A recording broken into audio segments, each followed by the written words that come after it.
Welcome to Board Game Archaeology, where we play time-worn games from the past. I'm Hunter. I'm Rob. And today, we're playing the G.I. Joe Navy Frogman game. The G.I. Joe Navy Frogman game from 1965, Hasbro. Doesn't have an age bracket, but it's for 2 to 4 players. And it's the Destroy the Enemy Shore Installations game. So if that doesn't add a bit of excitement, I don't know what does. The goal of the game is to be the first player that gets all 4 of their Navy Frogmen around the board and back on their PT boat. Yep, and the game comes with a beautifully illustrated board from 1965. The painting's really good. It comes with 16 playing pieces, and it's 4 of each color, representing your frogmen. And as always, not always, but a lot in the 1960s, the cover art is really, really beautiful. But this is a spinner game. And unlike, oh, I lost my spinner again. It's tucked right there. in There here. it is. It's This one's got a loose spinner. So we got to put it right back in there. But this is different because it's a spinner game, but it's not something you can just pull a dice out and recreate it. The numbers are different. There's 4 1s, 5 2s, 4 3s, and 3 4s. So I'm sure if you did the math, you could figure out some dice roll that would work with it, but a lot more difficult. So it's a spinner game that's very unique to the game. Yeah, and to start, the spinner, like essentially each player spins. Right. And we will give it a best shot here. Hey, it is. I got a 2, and so you would want to rather beat a 2, or I'm going first. I got a 1. And I'm going first. And so, from there, I would go... Whoopsie. And say I got a 3, and I went 1, 2, 3. And this is one of those games that are as simple as you land on a space, read it. Dropped your charge, go back to start.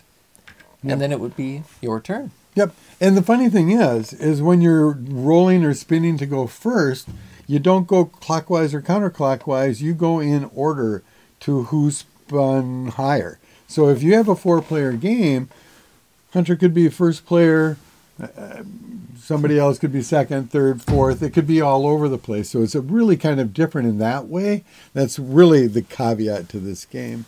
Otherwise, it's so straightforward that I think any age bracket could really play it. They don't talk about age bracket on the board, and I kind of understand why.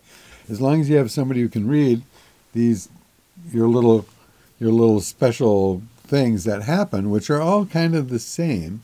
Oh yeah, many spin agains. The one that I landed on, the go back to start, it's the only one of its kind, and it happens right in the beginning. So they're rarely punishing, and you know, a lot of the time it's just flavor text mixed with like spin again. Right, yeah. So none of it's really torturous. All you have to do is keep spinning until you work your way around to finish. You play your next piece, you play your next piece, and when all 4 of your guys hit finish, you win. And that's truly one of the simplest games I think we've reviewed on this channel. When we were playing it to begin with and talking about it, it's like, you know, it doesn't get much easier. But then we found a number of games that are kind of very similar to this that you'll be seeing in the near future. Now, this is one of the Glenn games, and this came from the collection that Glenn sent us a while ago, and we're going to be going through his stuff, and we look forward to it. And a lot of what Glenn gave us is TV or movie related, or action figure comic book or something like that, and you can tell. Thanks again, Glenn. Thanks.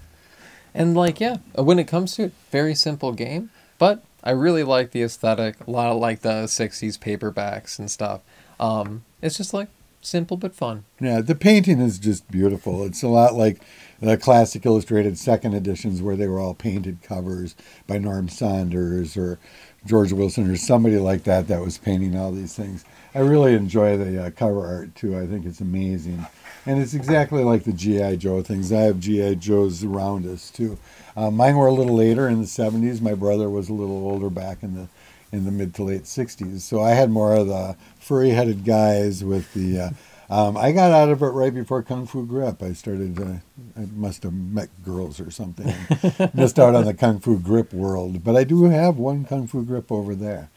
But great game. Even the spinner's got a good design. And this is super easy to fix. I just got to put a little thread to it with a T-pin, and it will work just like new. And that's one thing about games is we can fix anything. But this game had all the pieces. Looks great. Easy to play. Fun game. Extra good because it gets kudos for having short instructions. Oh my gosh, yes. Here are the instructions. This is what we like. I'll show them to you in close-up because literally playing the game is only 1 inch wide. The rest of it is, hey, before you play, or hey, you got 16 pieces, or hey, this is the object. The rest of it is super, super, super easy. So a fun, easy super game from the 1960s. Enjoyable to play. Good to look at. I don't know. Yeah. Thanks for watching. Yeah, and if you want to know more about us, check us out at toyarchaeology.com. You can also find us on Facebook, and don't forget to subscribe and like us and ring the little bell thing on YouTube. We'll see you next time. Bye. Bye.